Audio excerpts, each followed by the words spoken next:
What's up, fiends? Lucard here.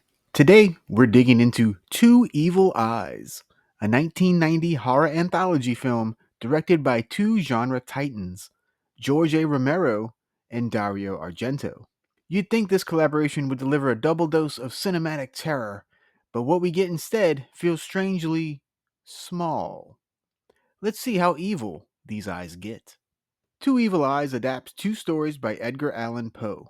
The Facts in the Case of Monsieur Valdemar, directed by Romero, and The Black Cat, helmed by Argento. While both segments carry their director's fingerprints, they fall a bit short of their reputations, and more noticeably, they fall short of theatrical expectations.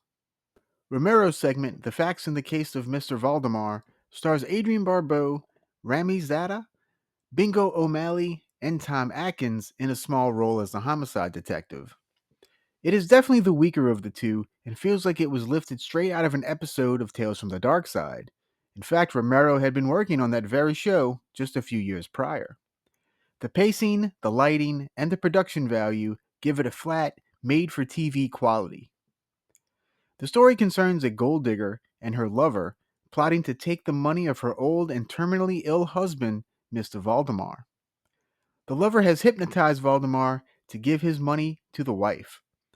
Out of the blue, Valdemar dies while under hypnosis and is stranded between the world of the living and the world of the dead.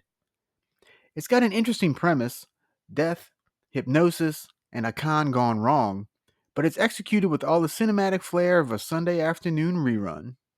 Everything from the static camera work to the overexposed lighting screams television, not feature film. Even the acting feels a bit too stagey, more suited to small screen drama than big screen chills you'd expect from Romero. Now, Argento's segment, The Black Cat, fares a bit better. It stars Harvey Keitel and Madeline Potter, with E.G. Marshall, Sally Kirkland, John Amos, and Julie Benz, in her debut role, showing up in supporting parts. There's a bit more atmosphere, a stronger visual identity, and Harvey Keitel fully commits to his descent into madness. You get those flashes of Argento's signature surrealism with dream sequences, off kilter angles, and unsettling compositions. It definitely leans more toward a true horror movie feel. A crime scene photographer with a familiar name, Roderick Usher, and his younger violinist girlfriend Annabelle live happily together in a nice old building. Until one day, Annabelle takes a black cat home. Later on, Rod tortures the cat for photos, kills the cat, and then descends deeper into madness. Still, the black cat is not without its issues. The story builds tension effectively, but the ending feels jarringly abrupt. The payoff doesn't quite land, and it leaves you wishing for another 10 minutes to let the resolution breathe. It's an odd choice that undercuts what could have been a far more satisfying arc. It's hard not to view Two Evil Eyes as a missed opportunity. You've got two horror legends, Poe's classic source material, and yet the end result feels modest.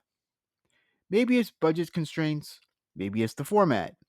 Either way, it doesn't quite earn the feature film label it claims. So for a rating, I'm going to give Two Evil Eyes 2.5 bats out of 5. If you're a diehard fan of Romero or Argento, it's worth a watch for completionist's sake. But if you're looking for a high-end anthology film, you're better off with Creepshow or Tales from the Crypt.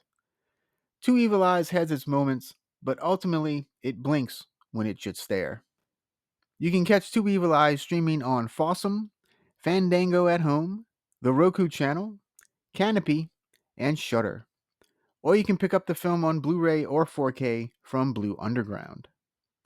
Until next time, adios, Bella Lugosi.